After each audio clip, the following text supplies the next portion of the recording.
পাপিয়া তার স্বামী আকাশবাবু এবং দুই ছেলে মেয়ে রিনা ও রাজুকে নিয়ে শহরে বাস করে।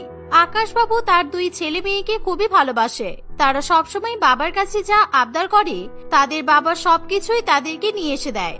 রিনা এবং রাজু এখন ক্লাস 10-এ পড়ে। একদিন রিনা এবং রাজু তাদের বাবাকে বলে, বাবা আমাকে কিছু টাকা দেবে তো?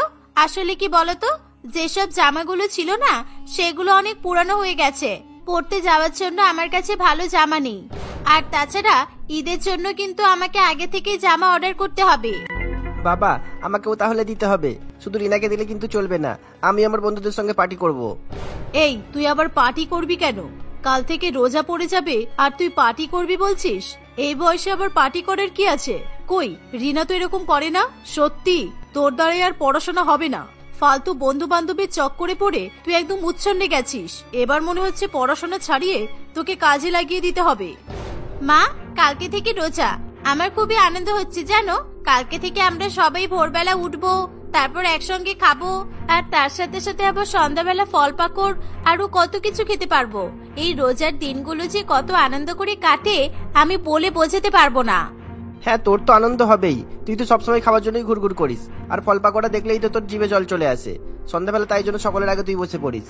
মা দেখেছো তো রাজু আমাকে কেমন ভাবে বলছে। এই তোরা চুপ করে এবার একটু।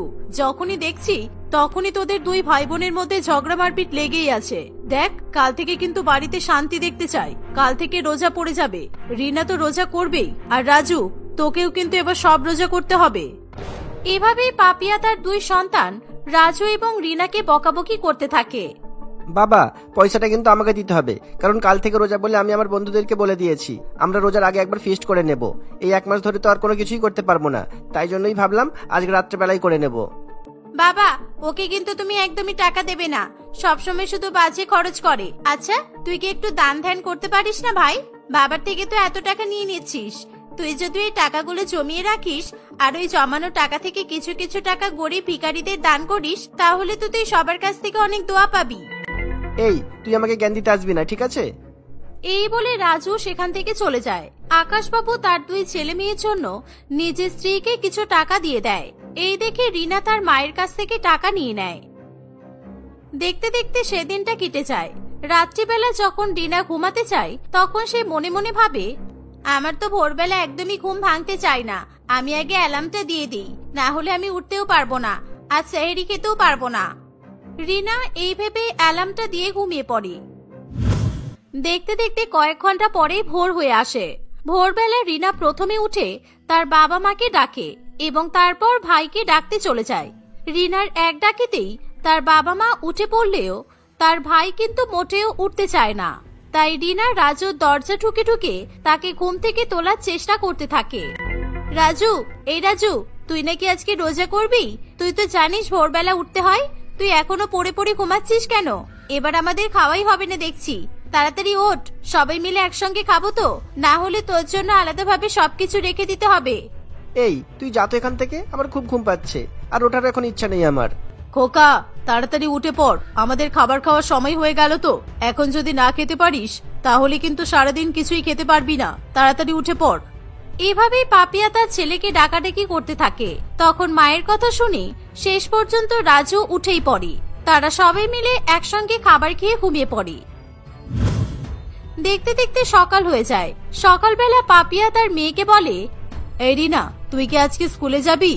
মা, আজকে আমি স্কুলে যাব না। আজকে তো প্রথম রোজা, আর এই প্রথম রোজাতে আমার খুব কষ্ট হয়। অত রোদের মধ্যে গরমের মধ্যে আমি একদমই বাইরে বেরোতে পারবো না, তাই আজকে আমি বাড়িতেই থাকবো। শুধু রাত্রিবেলার দিকে একটু শপিং করতে যাব। আচ্ছা ঠিক আছে, আমি তো তোকে ওটাই বলবো ভাবছিলাম যে আজকে আর স্কুলে যেতে হবে না। ঠিক এমন সময় সেখানে রাজু এসে বলে, মা, বাবা তাহলে আমার পয়সাটা তোমাকে দিয়ে যায়নি? তোর বাবা তোদের দুজনের টাকাই আমাকে দিয়ে গেছে, কিন্তু এখন তোকে আমি টাকা দেব না রাজু।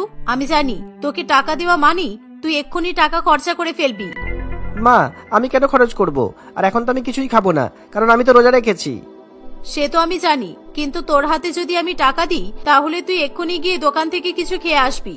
আমি তোকে খুব ভালো করে চিনে গেছি, তাই এখন আমি তোকে টাকা দেব না। সেই সন্ধ্যা হোক তারপরে দেব। এই বলে পাপিয়া নিজের কাজে ব্যস্ত হয়ে পড়ে এবং রাজু বিরক্ত হয়ে সেখান থেকে চলে যায়। সেদিন সকাল থেকে রিনা শুয়ে বসেই দিন কাটিয়ে দেয়। সন্ধ্যাবেলা রিনা সবার জন্য ফল কাটবে বলে সবকিছু রেডি করতে শুরু করে। মা, এবারের রোজার দিনগুলোতে সবকিছু কিন্তু আমি নিজেই রেডি করব, তুমি কিন্তু একটাও কিছুতে হাত দেবে না, ঠিক আছে? আমি জানি তুই কেন রেডি করবি বলছিস। আমি জানি তো, আমার কথাতে নাক না গলালে তুই থাকতেই পারবি না। আমি জানি ফল কাটতে কাটতে তুই একটা করে ফল গালে পড়ে নিবি, আর সেই জন্য তুই মাকে ফলে হাত দিতে বারণ করলি, যাতে তুই কাটতে কাটতে খেতে পারিস। রাজু, তুই যাবি এখান থেকে? মা, দেখেছো তো, তুমি এখান থেকে যেতে বলো, না হলে কিন্তু আমি চলে যাব, আর এই সব কাজ রাজুকে করতে হবে। এই বলে রিনা রাজুর উপর রাগ দেখাতে থাকে। রাজুও তার দিদির উপর বিরক্ত হয়ে সেখান থেকে চলে যায়। তুই শুধু শুধু ওর কথাতে রেগে যাস কেন? তুই তো জানিস ও সবসময় তোর পেছনে লাগে, আর তাছাড়া ও তো তোর একমাত্র ভাই। যদি তোর ভাইটা না থাকতো তাহলে তোর পেছনে কি কেউ লাগতে পারতো বল? মা, রোজা করে এসব কথা শুনতে আমার ভালো লাগে না। আমার খুব জোরে জল তেষ্টা পেয়েছে, উফ, আর খিদেও পাচ্ছে।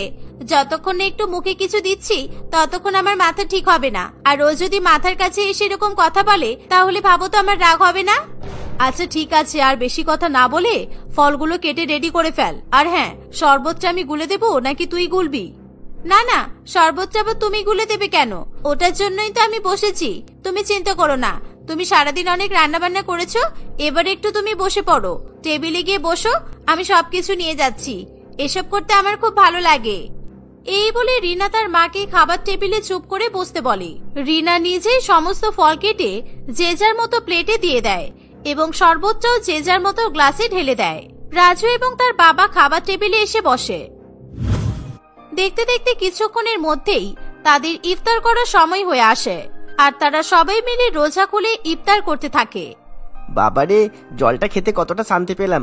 সত্যি সারাদিন রোজা না করে থাকলে বোঝা যায় না এই জল আমাদের কতটা প্রয়োজন। সত্যি রিনা, তুই একদম ঠিক বলেছিস। রোজার মাসে ফল খাওয়ার আনন্দটাই আলাদা, কত ভালো লাগে। সারাদিন রোজা রেখে সন্ধ্যাবেলা কত রকমের ফল খেতে কতই না ভালো লাগে। এভাবেই সেদিন প্রথম রোজা তারা খুব আনন্দের সঙ্গেই কাটিয়ে দেয়। রাত্রিবেলা ডিনার করার সময় রিনা তার বাবাকে বলে, বাবা, আমার জন্য কালকে চিপস, চকলেট, কুরকুরে এগুলো কিনে এনে দেবে তো? কারণ আমার এখন মাথায় এলো আমি তো এখন রোজা করব, আর রোজা করলে আমি তো এই খাবারগুলো খাওয়ার সুযোগই পাবো না। তাই তুমি কালকে বেশি বেশি করে এগুলো কিনে এনে বাড়িতে রেখে দেবে, আমি ইফতার করার পর সন্ধ্যাবেলা করে খাবো। বাবা, তুই চিপস চকলেট না খেলে মরে যাবি? রোজা রেখে তুই তো এমনি সময়ের থেকে আরো বেশি বেশি খাবার খাচ্ছিস। ইফতারের সময় তুই তো আমাদের থেকে অনেক বেশি খাবার খেলি, তারপরেও তোর এখন চিপস চকলেট খাওয়ার ইচ্ছা করছে? রাক্ষস একটা তুই। মা, বাবা, তোমরা দেখেছো তো আমাকে কেমন রাক্ষস বলছে? এই, তুই আমাকে রাক্ষস বলছিস কেন? তুই আজ পর্যন্ত কোনোদিনও 30টা রোজা পুরো করতে পেরেছিস? আমি তোর থেকে অনেক ভালো, আমি পুরো 30টা রোজা করি। তোর ক্ষমতা থাকলে তুই 30টা রোজা করে দেখাতো। হ্যাঁ তো, তুই কি মনে করেছিস আমি 30টা রোজা করতে পারবো না? ঠিক আছে, আমি যদি 30টা রোজা করতে পারি তাহলে কিন্তু তোকে আমাকে শপিং করার জন্য 10,000 টাকা দিতে হবে। কি বাবা, দিতে পারবে তো? ওরে বাবা, 10,000 টাকা? তোকে 10,000 টাকা দিলে আমাকেও কিন্তু 10,000 টাকা দিতে হবে। এই তোরা থাম তো, এমনি সময় তোরা সব সময় ঝগড়া করিস ঠিক আছে, কিন্তু এই মাসটা একটু ঝগড়া ঝামেলা বন্ধ রাখ। এই মাসটা অন্তত বাড়িতে শান্তি থাকতে দে। সবেমাত্র একটা রোজা হলো আর তোদের মধ্যে শপিং করার ভূত চেপে বসেছে। চুপচাপ খেয়ে নে। এই শুনে রিনা এবং রাজু দুজনেই চুপ করে যায়। দেখতে দেখতে কিছুদিন অতিবাহিত হয়ে যায়। তারা সকলে মিলে প্রত্যেক দিনই রোজা করে। একদিন রাজু তার মাকে বলে, মা, আজকে আমাকেও ভাত দাও, আমিও আজকে একদমই রোজা রাখতে পারছি না, আজ আমার অনেক কষ্ট হচ্ছে। আমি জানতাম তুই একদিন না একদিন ঠিক এই কথাটাই বলবি। সে তো আমি ছোটবেলা থেকেই দেখে আসছি, তুই কখনোই পুরো রোজা আর করতে পারলি না। মা, দেখেছো তো, ওকে কি এখন আমি কিছু বললাম? তাহলে ও কেন আমার কথাই ঢোকে বলো তো? রিনা, চুপ কর। আচ্ছা রাজু, তুই তো বেশ ভালোই রোজা করছিলি, কই এতদিন তো তোর কিছু হলো না, তাহলে আজকে আবার কি হলো তোর? মা, এই রিনা যা বলো তুমি তাই বুঝে নিলে, আর সেটা বিশ্বাস করে আমাকে ভাত দেবে না বলছো, তাই তো? আমি সত্যি বলছি। আমি জানতাম তুই এই কথাটাই বলবি, কারণ সত্যি কথাটা তো আর মাকে বলা যাবে না। আর তুই যদি সত্যি কথাটা বলিস তাহলে মা তোকে রোজা ভাঙতেও দেবে না। সত্যি কথাটা আবার কি? কি ব্যাপার রাজু, কি হয়েছে? সত্যি কথাটা বলতো আমাকে, না হলে কিন্তু তোকে আমি রোজা ভাঙতেই দেব না। আমি তোকে কোনো খাবার খেতে দেব না যতক্ষণ না আমাকে সত্যি কথাটা বলছিস। রিনা, তুই কিন্তু অনেক চটপট করছিস, এবার আমার হাতে কিন্তু তুই মার খেয়ে যাবি বলে দিলাম। সত্যি কথাটা বলবি? এই রিনা, কি হয়েছে বলতো? আর এই রাজু, তুই ছোট হয়ে তোর দিদির গায়ে হাত তুলবে বলছিস? দাঁড়া, তোর অনেক সাহস হয়েছে তাই না? মা, কালকে যখন রাত্রিবেলা আমরা খাবার খেয়ে ঘুমাতে যাচ্ছিলাম তখন রাজু যেন কার সঙ্গে ফোনে কথা বলছিল, আর ওর ফোনটা স্পিকারে ছিল।